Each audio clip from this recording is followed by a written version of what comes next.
Tandaan po natin mga kapatid na get sa kanino man, ang Diyos ay nagmamahal po sa bawat isa sa atin. Concerned siya sa kung anong nangyayari sa buhay mo. Lagi kang lumapit sa Panginoon sa lahat ng sandali.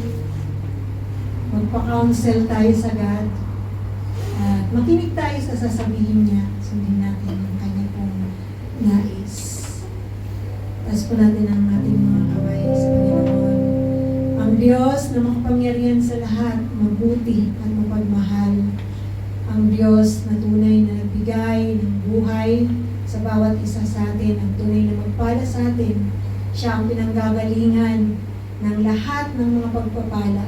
Siya ang nagbibigay ng butil at ulan sa bawat tao kung saan nag-uumpisa ang paglago.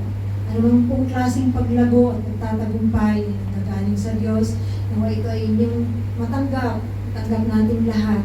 At maging sa kalakasan, kalusugan ng bawat isa, ang Diyos nawa magbigay ng pagpapalang ito na tunay na Diyos ng kalusugan, Diyos ng kaayusan.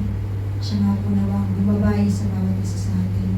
Siya po ang magpagpala sa ating mga buhay habang tayo, mga kapatid, ay lalabas dito ang Panginoon ang tunay na mag-glorify sa mga buhay ng bawat isa. God bless you, and may you honor the Lord all throughout the week.